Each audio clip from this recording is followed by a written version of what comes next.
So I want to thank my staff who's here tonight. Molly, Doherty, she just walked in. And Cedric.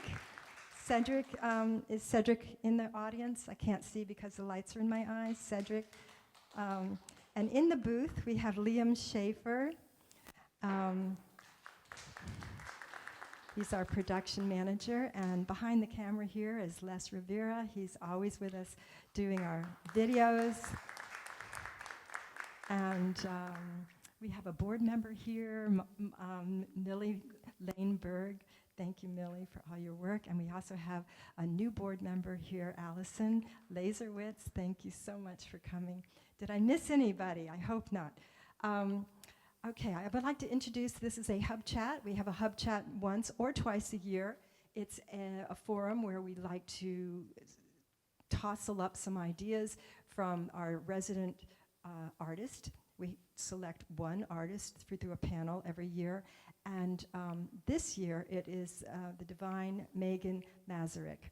And so HubChats are designed to have a little bit of chatting, a little bit of talking, as well as dancing, so that you, the audience, and the artist can deepen your relationship, and that you will get a little further into their thinking, and that maybe someday you will come back and see some of the performances and the new work that she's going to be developing as she's here for this 1 year of residency. So Megan, the reason we're getting to see Megan these days is she is a beautiful choreographer and performer known for blending movement, theater, and text, which you'll see tonight. Her choreographic style is marked by a bold exploration of identity and the human experience, which you'll see, often weaving personal narratives into powerful, emotive performances. Her work's been presented throughout the United States, Singapore, Bulgaria, Hungary, Egypt, Poland, Mexico, and Australia. So she has been around. Megan's solo Old Swan won the Audience Award at the 22 Gdansk Solo Dance Festival. And as an organizer, she developed a free dance program for the new festival and co-produced the By Chance Festival in Cairo, if you can imagine, in 2015. She teaches technique, improvisation, and composition all around the world. Megan is currently an assistant professor of dance at Rider University and a recipient of the very competitive, I must say, 2024 MAP Fund. It's like winning, I don't know, a Nobel Prize when you're a contemporary dancer. Let's all welcome Megan Mazarick.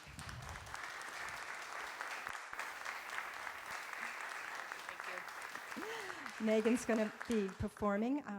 So I would also like to introduce, I think you all know, we have Dr. Jason Karlawish with us tonight. This part of the program is the lecture and speaking part. Jason is a physician and a writer, and I'm happy to say a neighbor of ours who lives down the street from Victor and I and Millie.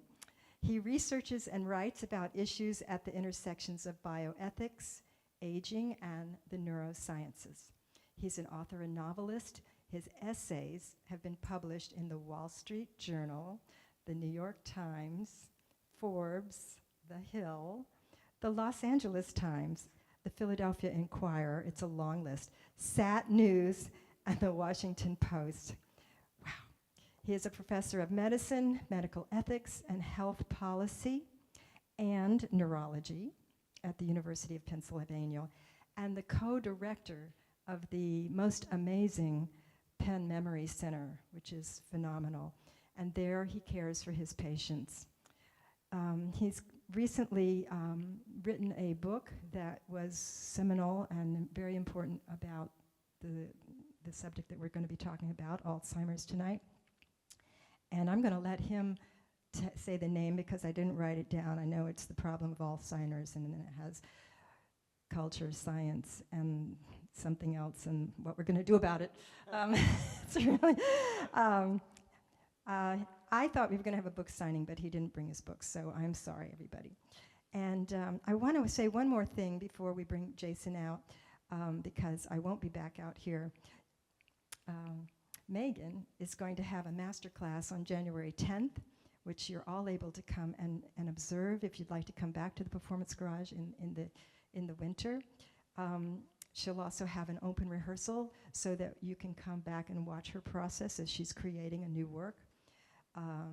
At our gala in the spring on Saturday, April 5th, she'll be showing an excerpt of that work so that you get to see, again, a little bit of the process. And then finally, the culmination of her year of work will be shown in a full concert season for 3 nights. You get 3 opportunities on May 8th, 9th, and 10th.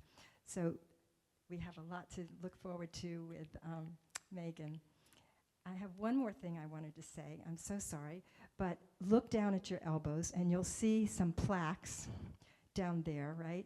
And some people have been so kind to dedicate that chair to honor either somebody that they care about or just, put their own name on the chair. And there are a few chairs left.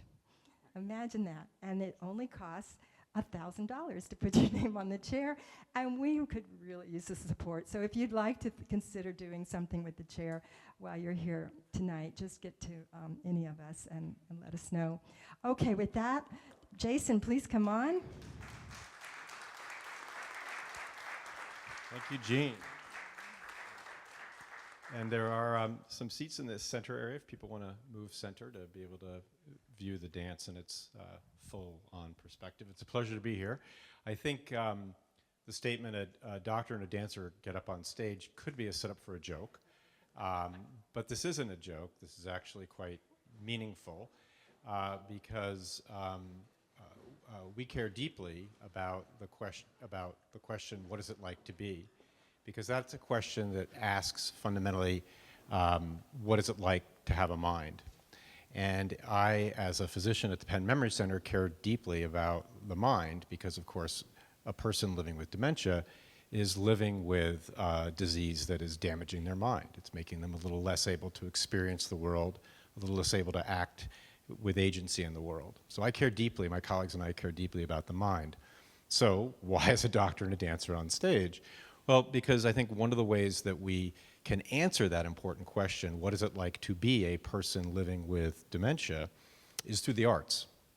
And tonight is especially exciting because we're going to have the opportunity, and we're going to break the fourth wall, namely you all too, to ask and discuss that question, both by an individual who is going to do art, she's going to dance and make art, and you're going to witness it as well. And so she'll be able to talk about and answer this question of what is it like to be, and you all as well. And in this case, it's what is it like to be a person living with a very a common cause of dementia, not Alzheimer's, but a different disease called Lewy body disease. So what is it like to be a person living with Lewy body disease? Hold that question, keep it in your mind, and then we'll talk about it. So, shall we? Yeah. Okay. Did you want me to say anything? Oh, I'm sorry. You're right. It's okay. I don't need to talk. I'm about to talk on stage. I just wanted to briefly say that this piece was created originally as part of a residency in Poland at the Gdansk Festival, and I was mentored by a really fabulous Polish choreographer named Maciek Kuminski.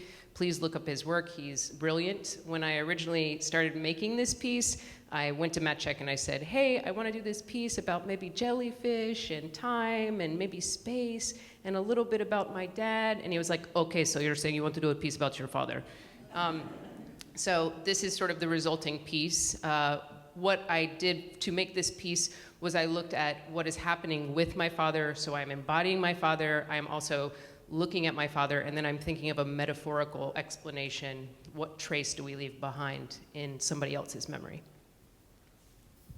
Oh, and it's called Tentacles.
got stuck in the Lincoln. So.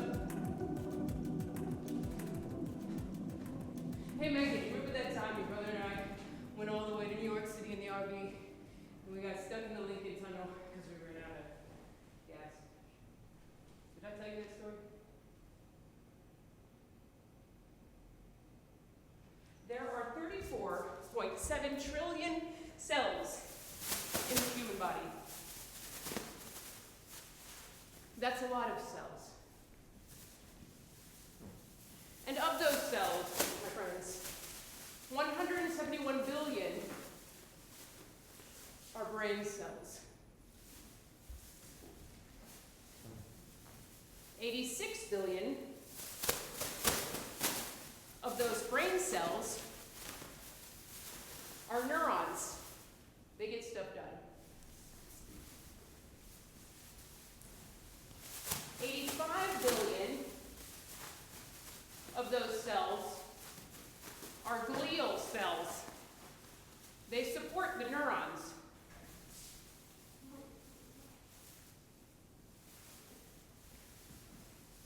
Now you may have heard this theory that our cells all regenerate in 7 years, but that's not exactly true. See, some cells don't regenerate as fast as others. In fact, some die in 3 days. Some may last 13 years. But those neurons, well, with them, we're in a constant state of decay.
There.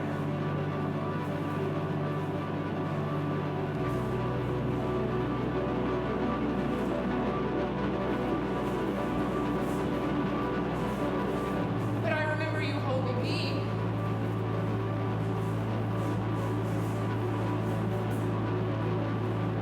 And I wonder if you are there.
Now we're going to bring on Dr. Jason Karlawish to the stage, and I think that Megan needs a little bit of a moment. Yeah, we'll give Megan a moment to catch her breath. After all, in less than 15 minutes, she was a person living with Lewy body disease. Can't hear you. Yeah, I can't hear myself either. Start my life. I'll use my soccer voice, whatever that means. What does that mean? Use your soccer. No, actually, you really need it. Yeah. Yeah. In under 15 minutes, she was a person living with Lewy body disease. She was a neuron, both living and degenerating. She was a jellyfish, and then she was a caregiver. So we heard a lot from her about those experiences. Thank you. As soon as she comes out. And so she and I are going to chat for a bit, and then we'll open up to you all. Remember the question I asked you? What is it like to be?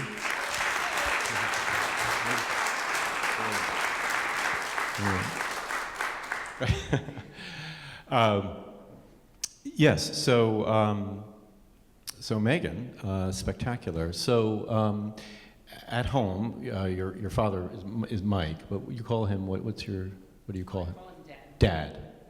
So let me start. Well, what is it like to be dad?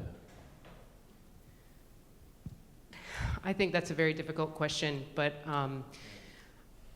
my guess is that there are things that are really held on to, like really interesting little tidbits of memory or just ideas that just keep ticking away, a bit like stuck in a loop a little bit sometimes of thought, I think. Yeah. But I think he's thinking of things he's interested in. Yeah. So it's the things that he's engaged in. I think he's in a loop of those things, which is not to say that, although my perception might be, oh, that must be terrible. If you were stuck in a loop of things that fed your brain, maybe it's good for you, I don't know. Yeah. And yeah, especially so as a dancer, I think one of the things you did quite, as a physician saying beautifully about disease, is we have this odd language you talk about, like as the disease progresses. I one time had a caregiver say to me, what are you talking about? The disease, my wife is digressing. You know, anyway, but what the beauty of your depiction of him was how you captured what it must be like for him to experience both the cognitive and the motor problems. I mean, they were exaggerated, but what it must be like for him to experience my body's not following the way I'm thinking, and it should be going. And as a dancer, especially, what it must have been like for you to engage in that interpretation. Yes, I'm just remembering some text that I left out of the piece as you were saying that. No, it's interesting. The thing that I was thinking, the text that I was thinking about is that my dad has this habit of reaching for a wine bottle at the dinner table, and we'll move the bottle of wine because we're like, Dad, you can't have any wine. It's done. The wine time is done, Dad. But he'll just keep reaching for it, and I find it so interesting, the idea that the body keeps going, even though it's been moved, it's gone, so that the body remains in motion. And that motion, as a dancer, is interesting to play with the speed or the surprise, or so a lot of this idea of playing with surprise, the body being in a place that you didn't know it was one of the ideas I had for making the work.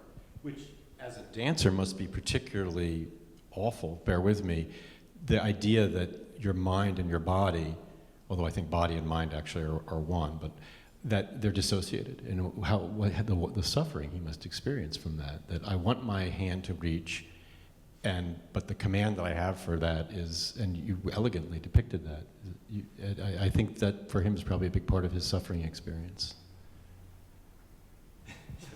Yeah, Yes. I know. Yes. So all of this is to say, when a person has Lewy body disease, they have it is a disease. I don't want to turn this into a lecture on it, but quite simply, and I'm glad, when I heard it was about Lewy body disease, I was thrilled that it wasn't Alzheimer's, not because but Alzheimer's is the marquee disease, but there are many other diseases that cause dementia, and this disease, Lewy body disease, named after Dr. Lewy, who actually in his latter years was in Philadelphia, practicing at Pennsylvania Hospital, though he did his work as Dr. Lewy in Germany. But being a German and being a Jew in 1930, the rest is history, sad history. Anyway, Dr. Lewy described a disease that caused dementia, namely the loss of cognition, that caused disabilities in daily life. That's what dementia is, disabling cognitive impairments. But in addition to the problems with memory, attention, concentration, and speech and organization, caused problems with movement. Namely difficulties with fluid, smooth movements, looking a lot like someone with Parkinson's disease. And so oftentimes a patient I see who I diagnose with Lewy body has been, or we say misdiagnosed with Parkinson's often because they appear that way. And what impressed me from the get-go and I thought, how will a dancer do this? Because it is a disease that causes this cognitive and motoric problem. So that is what Lewy body disease is, and that's what you were performing there, yeah. The story about him and your brother, his son, going through the Lincoln Tunnel, I wanted to get you, take a moment to sort of, why did you pick that story? You could have told not any number of, but I'm sure there are a couple of, iconic stories, but talk about that. It's interesting, when I was performing the piece in Poland, I did not choose that story. I think I told a different story. But for some reason, Dad had this really harebrained idea, a lot of leading up to the diagnosis was a different kind of mental decline. So a lot of what was happening is really outrageous ideas and impulses and loss of impulse control. And one of the outrageous ideas was this idea to drive an RV to New York for some reason. And he talked about it constantly. And so it was just, to me, kind of a marker of the beginning of the disease. And I read a little snippet of your book, and this idea that where people are misdiagnosed, or it takes such a long time to come to the diagnosis, whether it's Alzheimer's, Lewy body, FTD, or whatever the particular diagnosis is, that it takes so long. And I was trying to think of a story that represented that very beginning of losing some sense of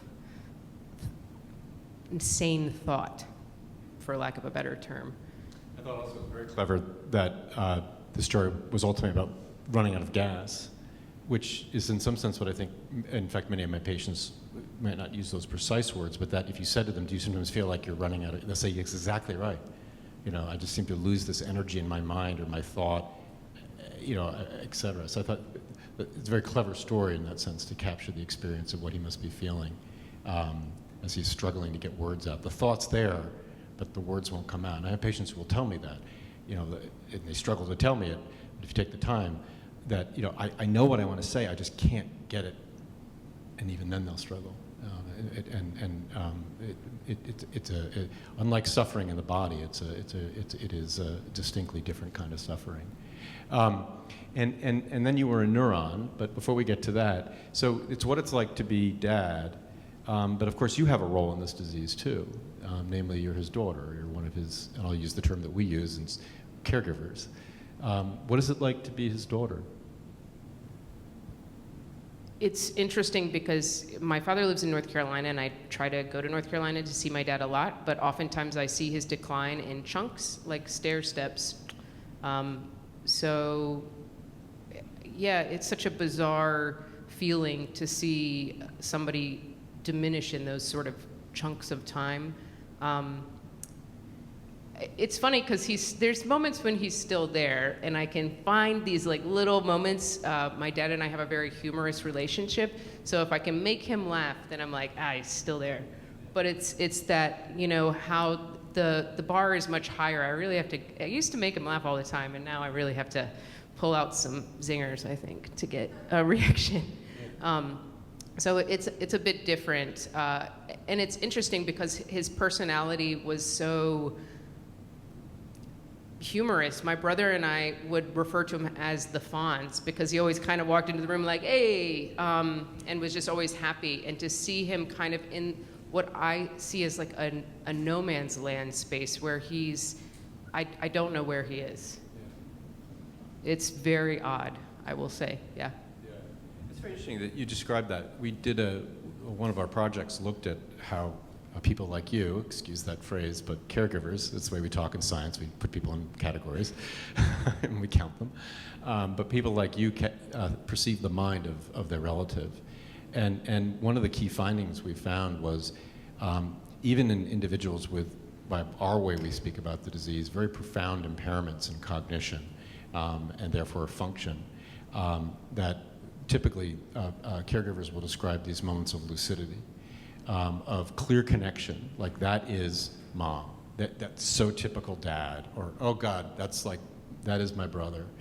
And for them, what they talked about was how, first of all, number one, the things they would do to try and elicit those lucid moments, such as the jokes, or a host of things.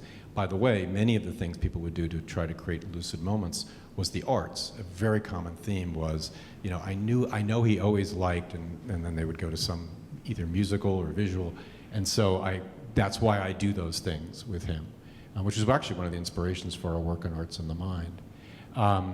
But how much they also struggled as those efforts to perceive lucid moments became more and more difficult. Yeah, I know. So you were also a neuron, and you were also a jellyfish. And I do want to give people the opportunity, though, to ask questions about those experiences and that part of it. So there is I want to make sure everyone has an opportunity. Now, I don't know how we're going to do with microphone for people. I can hand it. Should we do that? Yeah.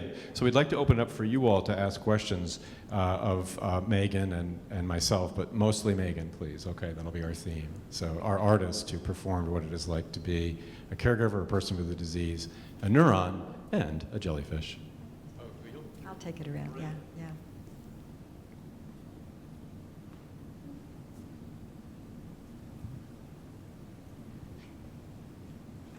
Oh, yeah. Hi. Extraordinary, powerful, marvelous, all those things, and just thank you for doing this. I feel like I want to talk offline. I'm a dance movement therapist. I've worked with individuals living with dementia and care partners for about 25 years. And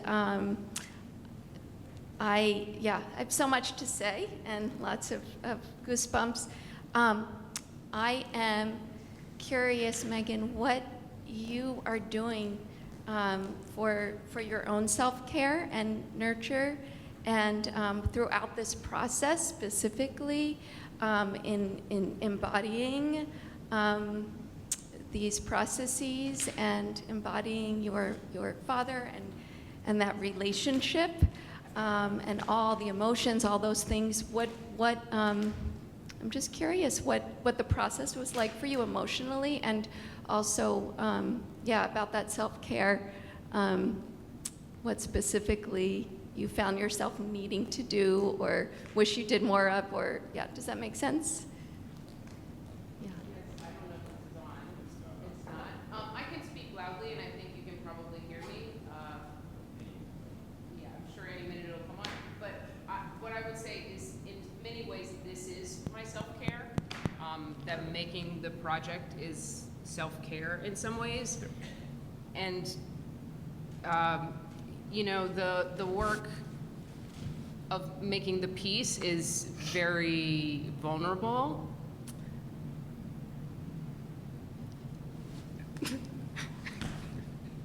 I want to emphasize, I think what you said is, honest. Well, of course it's honest, but I'm glad you said that, because I think one of the problems, and my friend Ann Basting and I, the author, creator of the concept of creative care, are big proponents of this. We often think the only people that can do the arts are artists, right? And the rest of us just have to watch. And if there's one among several messages from tonight I hope we take away, is that we're all creators. If you're human, you create. And the role of the arts to help make sense of uniquely existentially challenging events in our lives. Illness, there's no such thing as a good illness. If it was, that's weird, to use a popular word now. But I think dementia is a uniquely difficult illness because it affects identity, because of its effect on mind. And I think the role of the arts to help make sense of, cope with, make meaning out of it is so brilliant, and essential. And yes, don't worry, I'm okay with breaking down. It's not weird. I'm happy to do it. It's good. No, I'm very much, yes, I'm a performer, so I embrace it. Yes, enjoy my tears. What I was trying to say is that I think processing it in a way through movement has been very helpful. But I don't normally make work like this. That's why I was saying, Maciek was really like, this is the piece. You have to do this piece. And I was like, I'm trying to make this jellyfish piece. And he was like, no. So it was, it in some ways, the process of making is cathartic, of course, Yeah. Others? Microphone. Right, Gene, right to your dyslexic, but it's gotten better, but anyways, I guess it's your right. Megan, was the hydrozoan a wish or a meditation on the space between ourselves and the neurons that make us? Or both? I thought of the word tentacle to me, I was thinking about how tentacles leave traces, and how you can, a lot of times as a mover, you're trying to leave a trace in the air so that the audience can see and remember, but it's gone and it can't be seen. And so much of dance is a live experience. That how do you imprint something that could be permanent, besides video and photo, obviously. So it was like an extension of how do I make something permanent? And so the tentacle was a little bit of that. But also I was interested in the idea of immortality. Like, how do we live forever? And then when I was reading about the immortal jellyfish, it reverts back to its baby state. And so much of aging is reverting back to a baby state. So it's this beautiful metaphor that feels like so rich in so many different ways. And then, your brain and the connectivity feels tentacle-like, like it all feels somehow connected when you look at like an image of the brain or something, the neurons, and it just feels like tentacle feels like such a open word that it feels like there's so much movement inside of it and so much metaphor inside of it. So that's why the jellyfish and the immortal jellyfish is very interesting too. Like the idea that something could theoretically live forever, keep rebirthing itself. Like we have that creature. Yeah, it is. Others.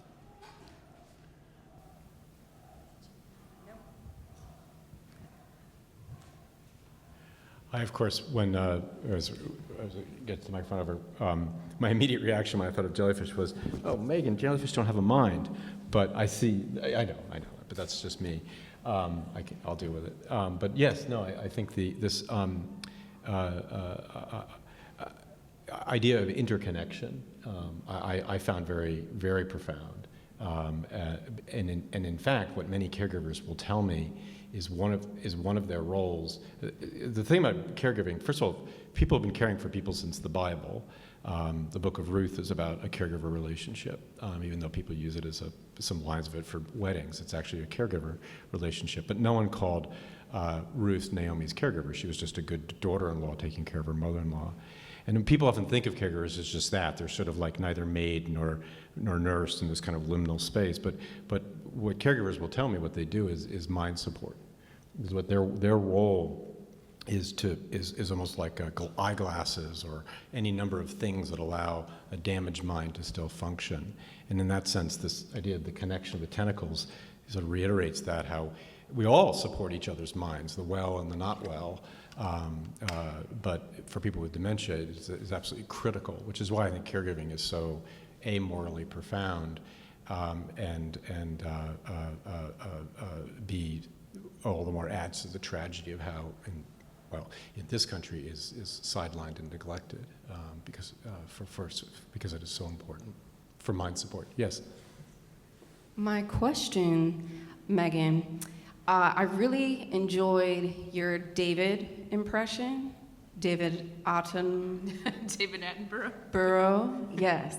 And so it kind of got me wondering, like, what role does humor play in your experience of grief, if anything? You know, I consider you to be a very funny person and often use, like, humor in your work. So I'm just curious, like, and then you shared that, you know, you and your dad, like, vibe on that level. So I was just curious, like, where does humor show up, either in your personal grief process or your artistic, you know?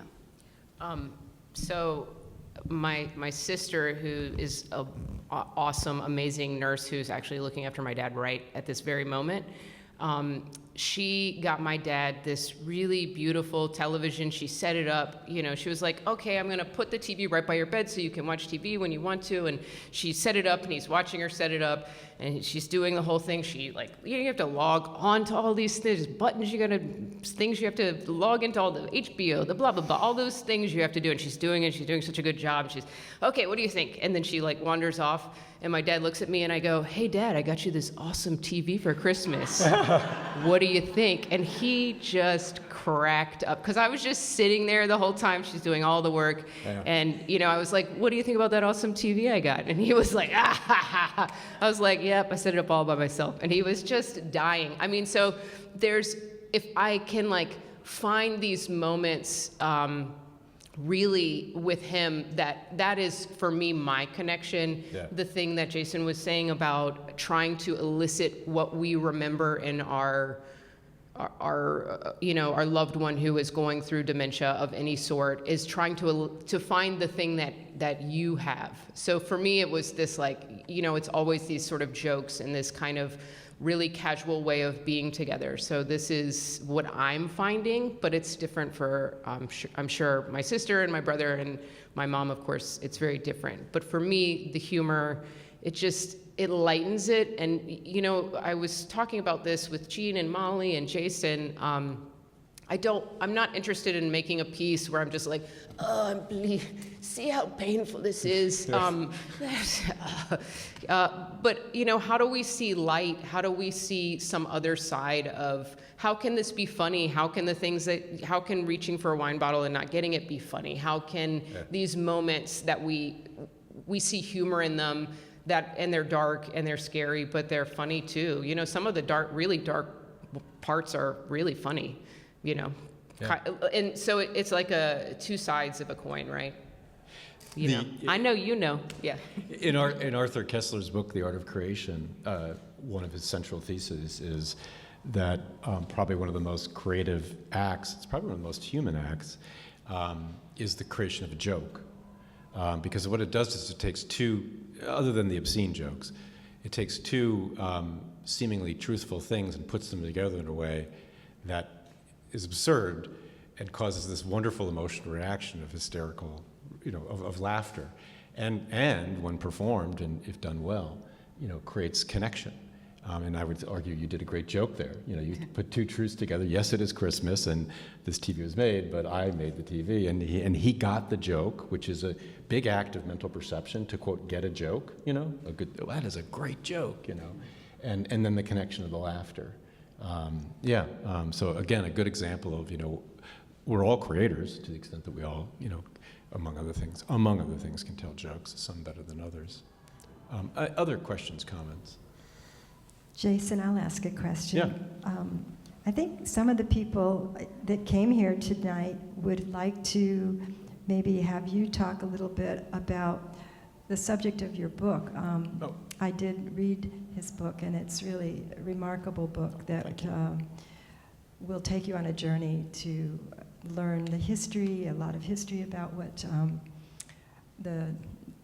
Sure, yeah. So the book is a little bit on your thinking about Alzheimer's. So the book is called the Problem of Alzheimer's, and then colon, and because it's nonfiction, you have to have a colon. Not that one, but that's it. See, that's a joke, and we connected. The Problem of Alzheimer's is how science, culture, and politics turned a rare disease into a crisis, and then you have to have a call to action. And what we can do about it. By the way, the book was originally titled The Disease of the Century, which was an awesome title, but that was before March 16th, 2020. And my exactly. So I had to change that title. Anyway, enough of that. Anyway, the central idea of the book, told through history and narrative, is the standard story for why dementia became a crisis, and that is the rhetoric that surrounds it, the late 20th century rhetoric. This is a crisis that will bankrupt America, that will destroy the American family. You can just pile on, you thought Katrina was bad, Hurricane Katrina, this, et cetera. And you can read that kind of crisis rhetoric. The standard argument is there's all these old people, all these old people, aging is a chief risk factor for getting dementia, and there's not enough young people to take care of them, so we've got this crisis. And all those are true facts, but actually that is not why it is a crisis. And that's the science, culture, politics issue. And I sort of write how, particularly in America, there's this series of both steps forward and steps to the side and backwards to both recognize that dementia is a disease caused by diseases that we should take on with research and better care, but then failures in culture and politics to address and take on that problem, hence it became a crisis. I will say, and I lay out in the book, there are very bright spots of progress. Two I'll highlight, and just recently, one of the rare bipartisan acts in Congress, which of course no one knows about because it was bipartisan, was the renewal of the Alzheimer's Project Act, which mandates a national plan to address the problem of dementia writ large. They always call it Alzheimer's because that's the brand. And that is not just a work on paper, it's every agency has to commit, given the agency's focus, what are you going to do about dementia in America? And then a mandate that the NIH can ask for as much money as it needs to take on Alzheimer's. It's called a bypass budget. Both cancer and AIDS have bypass budgets. They don't have to go through any earmarking. That was passed, renewed, just a week or two ago by Congress. Both parties got together as they have in the past. And that's great progress. Plus there's new diagnostics and therapeutics for some of the diseases. But I'll leave you with this. There's, about the book, there are so many things still that are contribute to why it's a crisis. And probably one of them, the biggest one, is the failure of America to create a system of long-term care services and supports, which is a mouthful and most people gloss over when they hear it. But that's called, and I just got a phone call or a Zoom call with a family yesterday who wanted to see me. We got a diagnosis, right, biomarker-based diagnosis. It was exquisite, but other than that, the physician just sort of shrugged. And they'd like, well, what do we do? How do we? And I'll give a colleague once said to me, it would be as if every now and then women, typically, had these things called babies, and they would get them, and then after a few years, well, what do I do with it? And like, how do I? And they, well, a school? What's a school? Like it would be as if we just let people figure out how to raise a child with absolutely no guidance, no education system or anything, and that's what we do unfortunately to the American family. We just let them figure it out on their own, and it's awful. And that is probably I think that's actually the ground zero of the crisis. Yeah. So there it is. It's a happy book though.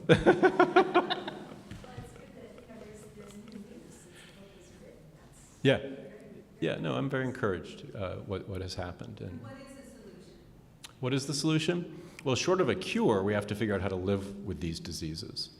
I would love to see a cure for all the diseases that cause dementia. I think like cancer and heart disease, it's unlikely that that will happen, but it's possible. And we do have treatments now for Alzheimer's. They slow the disease, they don't halt it, and they only work within a very narrow range of severity, but that's progress. So better treatments to slow it down, to delay the onset, that would be great. People still die of heart attacks, but boy, the survival rates are much better. People still die of cancer, but boy, the cure rates and survival rates are better. So we could get there with therapies, great. But then as long as there still is people like Dad, like Mike, we have to figure out a way to care, a system of care. And that's a host of issues around creating a better system to educate and train the family, provide supports to be able to live on a daily basis, events and activities like this to create meaning. The arts isn't just entertainment, it's a way to sort of help make sense of and live with these diseases. And a host of other things that are written in my book. Family is the main way. Family is one way. I think that's what I just heard you say. Yeah, I think a key is creating mind support for people with dementia. I think some of the best mind supporters are family members, but not necessarily. I think there's a whole role for people in a professional role to help create and provide mind support. Sorry, I don't understand that word mind support. I know, it's a Karlawishism, yeah. So dementia, a disorder of the mind, that's what it is. That is what dementia means, out of mind. And what a good caregiver does is support the mind of that person by telling jokes, by providing them activities that that person enjoys, by reading their emotions and recreating the environment so that it doesn't cause stress and distress. And any good caregiver will tell you this isn't just doing tasks like a maid or butler. This is figuring out the right task at the right time, for the right amount of time, to help that person be as much them as they have been and I want them still to be. And that's mind support. Okay. And that's what a good caregiver does. It isn't just being a maid or butler, even though many of them say it's a lot of work. Yeah. Question over here. Yes. I have not had the opportunity yet to read your book, so I'm certainly looking forward Oh, thanks. to that. But I would also like to ask from a medical perspective, there certainly seems to be a shortage across the country in neurologists. And as you well know, right here in Philadelphia, for individuals to be assessed for dementia, Alzheimer's, Penn is on the premier and one of the best institutions in this Delaware Valley providing the services, and yet there are not enough neurologists to be able to provide assessments initially when a family member may detect that there is something wrong. Yeah. And so if you could just talk about from a broad perspective nationally in terms of training or now why we have a deficit in neurologists in this country. Well, we have a deficit in Alzheimer's specialists, or dementia specialists, so neurologists, psychiatrists, geriatricians trained to take care of, diagnose and take care of patients, as well as the other specialist fields as well. Someone here mentioned that you mentioned you work in dance therapy or art therapy, a paucity of people. So there's an enormous workforce gap. The RAND Corporation did a report on this and estimated that if current trends and whatnot continued, the chance of getting an adequate workforce in place was, I think it was like 2040 was the estimate we would have it. And until then, sadly, America suffers. I mean, the wait list for new patient appointments at the Memory Center is months. Note of encouragement, though, when I started there, it was myself and Dr. Clark and our staff at our Memory Center weekly meeting. Now it's myself and a host of colleagues, professionals, PhD, MD, RN, CRNP, various nursing fields coming together on a weekly basis, and we have 2 new fellows starting next year. But we need to see that done multiple times over multiple institutions to build that workforce. A lot of this is also a resource issue. We just have to, as a country, invest in building that workforce. And we could. There are some things that we could do in incentivizing people to pursue those careers, as opposed to other careers. Doctors and others are economic actors, to use a easy phrase. But it's a very good point. I'm sorry, I need to interrupt you. I'm just going to add, though, it does take, as you well know, the Penn Memory Center. Dr. Walk was a doctor who took care of my mother. David is a good colleague Yes. of mine. Yeah. Excellent colleague. Yeah. But I will say, it took a year to get my mother an appointment. I know. And it still does take a year. I have a neighbor who just was diagnosed 6 months ago and just recently was able to get in. So it is a tremendous problem here, like I said, across the country, but particularly I would say here in Philadelphia, in terms of being able to get an appointment just for the initial evaluation. Yeah.